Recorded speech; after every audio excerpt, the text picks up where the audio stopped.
Hey, it's Chris here again from Community Cable 9, and there is no better place to get in on the summertime action here in Whitehorse than the Fireweed Community Market. I'm going to eat my way around the Fireweed Market this afternoon. We're also going to check out Vaudeville Kids Camp, tourist trivia, a whole lot more, and a little something we call the Watermelon Report.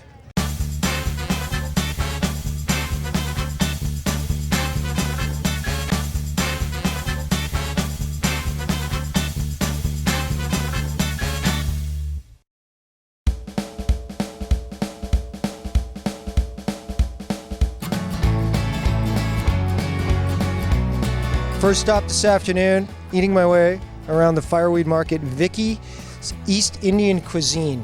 That's right. Tell us why you do this. I do this because I help people. For last couple months before, we helped 10 families in Cuba. So whatever I raise from here, it will go to somebody who needs it. What is your favorite dish here that you make? Butter chicken. My butter chicken is the favorite one. I have a butter chicken here. We have curry chicken. We have eggplant and potato curry. We have potato curry. We have chickpeas. We have naan. We have pakoras. We have samosas. I love cooking. Let me please try a taste of your butter chicken and pakora. Vicky's butter chicken. Is there actually butter in the butter chicken? No, it's a secret recipe. It's a specially made cream. Okay. Indian way. Okay. So, And what goes into the pakora? pakoras, onion, potatoes, spinach, and all the spices and chickpeas flowers. Ah, wonderful. Brooke from the Birdhouse Cafe, you are most proud of your... Quinoa puff millet square. Ooh, is this a creation of your own? Yes, it is. It's gluten-free and it has quinoa, which everybody goes crazy about. Almonds and toffee. It was a cafe take on a Rice Krispie square when I didn't have Rice Krispie stuff one day. I had this stuff and I made it, and my clientele has never allowed me to stop making it since. Okay, wonderful. Let me try one of your quinoa puffs. Puff millet. Puff millet quinoa. Okay, wonderful. Yep, Is it with marshmallows as well? it is. Yep. This is a new world order, people. Quinoa squares, make them for your kids.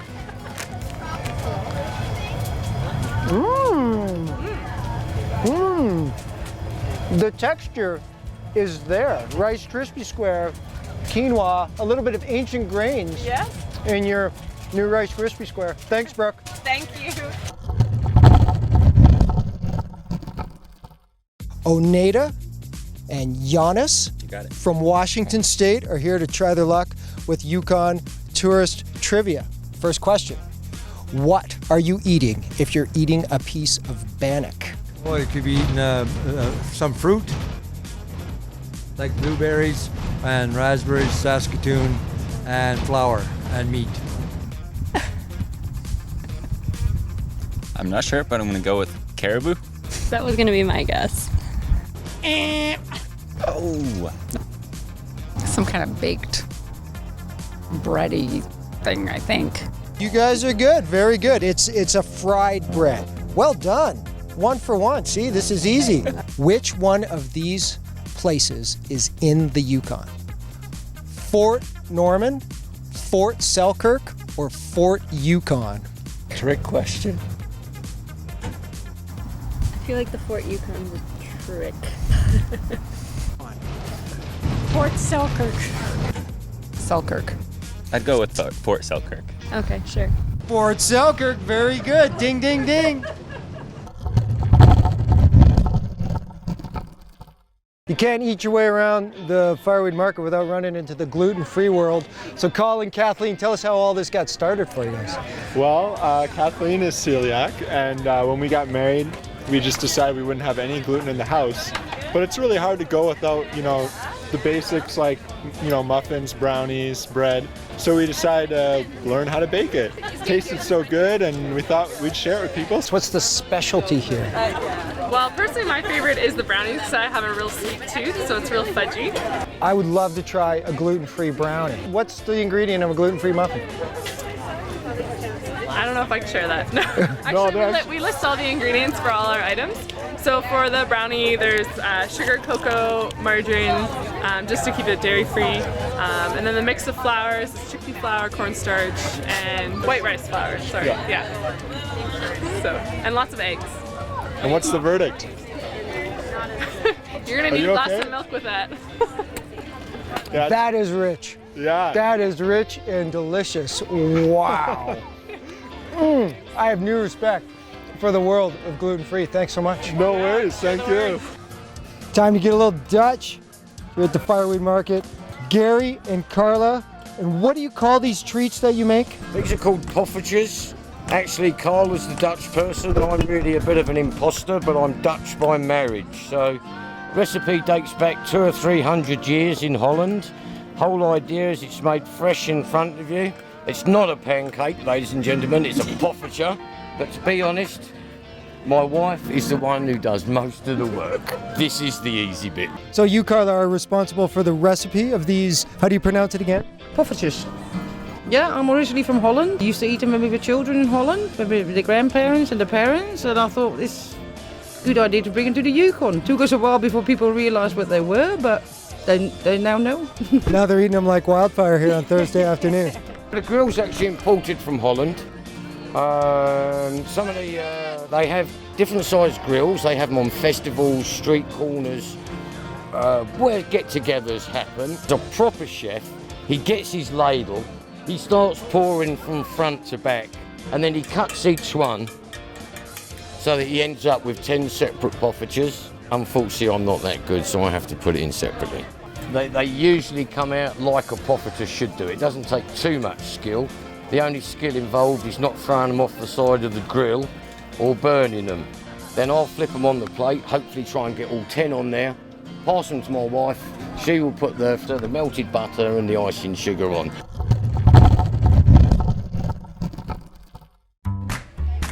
Ben DeRoche from Zero Waste Yukon is going to teach us how to make our own toothpaste today. So Ben, why would we want to do that? A lot of what you throw out in everyday garbage is made from material that is actually recyclable.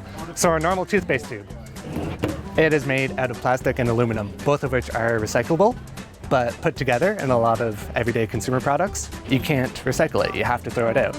So I'm just going to show you how to make your own toothpaste. And I will never have to throw out another toothpaste tube again. Never. So what we do first, you just add a little spoonful of baking soda. So you can just go around and start. Yummy, yummy baking soda. If you're ever really stuck, baking soda will work as a fine toothpaste. So the second thing you add is a spoonful of coconut oil. Then from here you have a little choice. You can add a couple drops of peppermint oil or a couple drops of wintergreen or mix it up. Is that the flavor or does it have medicinal properties as well? It's mostly for flavor. I didn't bring my own toothbrush today. Did anyone bring their own toothbrush? Oh wait, do I scrub with this brush? If you want. If I want to? Okay. You're still eating chocolate. You haven't even moved on to the toothpaste yet. There you go. Okay, you know.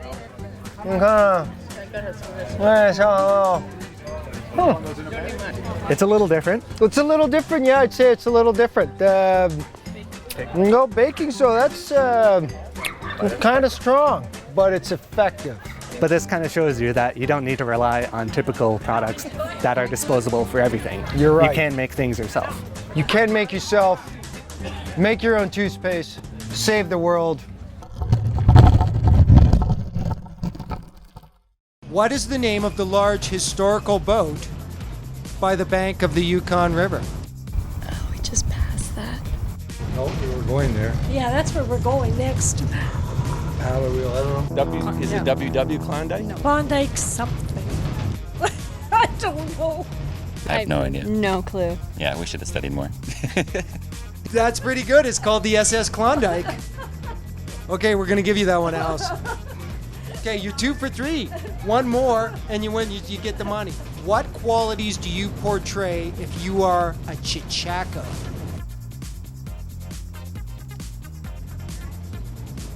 Good guess. Good-natured, friendly, honest. I would go with the first part, outdoorsy. Outdoor skills. I feel like we threw too much in there. There was a lot of things. Why would we call somebody a Chichako? I thought it was because they were new. That's exactly why we call them Chichakos. You're a newcomer. newcomer. You guys are Chichaco. Yeah. I'm a sourdough. It's Oh, a okay. term for a That's newcomer. probably us. You know, Georgine and Brad, Chichaco, who's killing it. Chichaco's killing it this afternoon. 4 for 4. Wow, we've never had 4 for 4 on Yukon Tourist Trivia. Grant Simpson, owner, operator, producer, and performer for the Frantic Follies for the past 35 years, is also warping young minds here in Whitehorse this week with the Vaudeville Camp. Tell us. One banjo at a time. So tell us what the aim of the camp is this week. Well, vaudeville is a whole bunch of different components depending on who's available and who has areas of expertise. So you might have somebody who's really good at juggling, or you might have somebody with a dog act, or you might have somebody who's good at, acrobatics. Depending on, who you have, you sort of make up a show based on all those talents together. Well, I thought it was kind of more just singing and dancing. I didn't know there was all the musical instruments and juggling and unicycle, and that was pretty cool, all the variety in the acts. How are kids in the video game iPad generation taking to this ancient craft of vaudeville? Well, funny enough, as you say that, I don't think that's been an issue all week. The one thing on the history of vaudeville, one of the clips I showed, one of the old vaudevillians was being interviewed, and he said, what we did in those days was we corrupted the audience with pleasure. And I loved that. It was as soon as I went, yeah. In those days, that's what vaudeville was. It was like, a 3-minute act, bang, a 10-minute act, bang, a 5-minute act, bang. So in some ways, it was like the early video games, I guess. I've seen the Frantic Follies before, and I've wanted to be part of it. One of the kids came up to one of a young girl, and she said, how do we get into the Follies? And I said, well, when you're ready, you come and see me. And she goes, okay, but really, you're either going to be too old or dead by then. So who do we talk to? And just then Nicole was walking by and she says, I'll be running it by then, just call me. I liked everything, but I also liked just working together with everyone and working towards a show at the end. It was really fun. And I'm thrilled with it went the way that I was hoping it was going to go, in terms of that the kids were engaged the whole time. They were having lots of fun. There was a really good team. The teachers are amazing. These teachers that, my cast members, they're amazing teachers. And teaching respect to the kids, teaching performance etiquette, teaching backstage etiquette, teaching all those real important values that transfer to all aspects of life. Isn't it fun to entertain you? You're a positive surprise. You might have missed a joke or two, but never mind. So if you've enjoyed yourself, there's one thing you should know. You have to have a good audience before you can have a good show. Do you guys want to be in the Frantic Follies when you grow up? Yes. Although I'm going to be a scientist.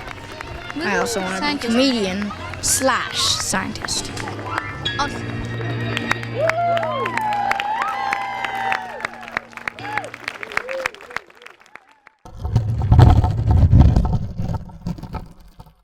I'm still eating my way around the Fireweed market, but I've stopped to talk with Rick Goodfellow from the Challenge program. Could you tell us what you're doing here today? You've got a couple of booths on the go. Well, what we've done is we've developed a couple of social enterprises. So in other words, they're entities. They're like a for-profit business, but the idea is not to make a profit. It's really about training and resources and providing a workplace for folks that are challenged in the workplace. Some of them come into the program and they get with it and do really well. And we've got a lot of folks that have cycled out. They're working in restaurants around town, and we have some others that are in training right now, and then some others that we just that come in and do support work. What's your favorite dish that comes out of the cafes or the? I would have to say right now, there's a lot of them, but the empanadas that are here, and the milkshakes. We had to get these big old beach milkshake machines because they're retro, like they're right out of the diners. Yeah. And real milkshakes, but you'd be surprised how many people, especially how many young ladies, that are trying to. Oh no, I'm dieting. They're down here drinking milkshakes. Trust me. A taste of your milkshake would be delicious. You need to have some empanada. Okay, I'll have to have some empanada too. Let's see what we got.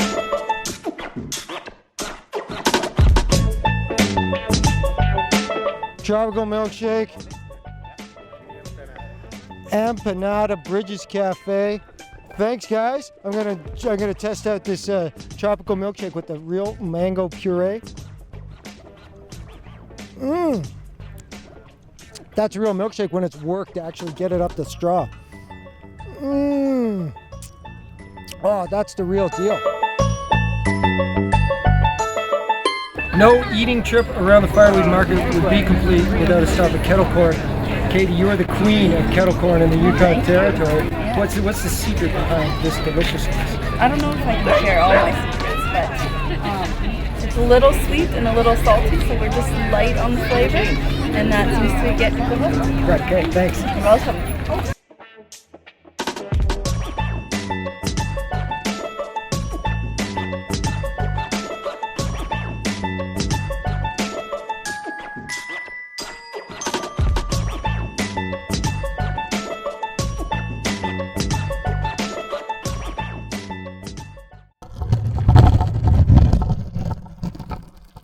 What animal, it's bigger than a raccoon, outnumbers humans in the Yukon Territory?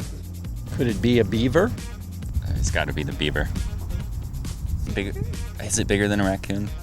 I don't know. Black bear? Black bear? Sounds reasonable to me. What about a bear? Yeah, she's right. It's got to be bears. There's 17,000 bears estimated in the Yukon, 35,000 people. What do you think it is? I would say the caribou. It's a good guess. There's 30,000 caribou in the Yukon and about 35,000 people.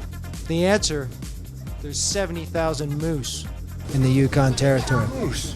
I would never have said that. See, we haven't seen one yet, and we've seen a bear. Well, just thank your lucky stars you haven't seen a moose out in front of your, on the highway territory. Wow. And we haven't seen a single one. We think they're a myth. 2 Yukon communities are named after popular gambling games from the early 20th century. Can you name one of them? I would say it could be blackjack or five-hand poker. I don't know. I'm trying to think of all my gambling games that I know. I'm trying to think of the Poker. I've seen on the map. I'm not a gambler, so. The two are Faro and Keno. See, I wouldn't Feral, have known those were F-A-R-O. gambling games. You got 2 for 4, but I'm still feeling generous. That's worth $5 gift certificate at Max Fireweed Books. 1, 2, 3, 4, 5, 6, 7, 8, 9, 10 Max Fireweed dollars. All right. Congratulations. Keno. There's both of them, Keno and Faro. But you did get 4 questions. Chichacos killed it this afternoon. Gift card, Unity Clothing, $20, and a sampling Midnight Sun coffee. Ooh, it's on our grocery list. There you go. There you go. Midnight Sun coffee. One of the crown jewels of eating your way around the Fireweed Market is Gadi, the falafel guy. He's been here for years, and the falafel still rule.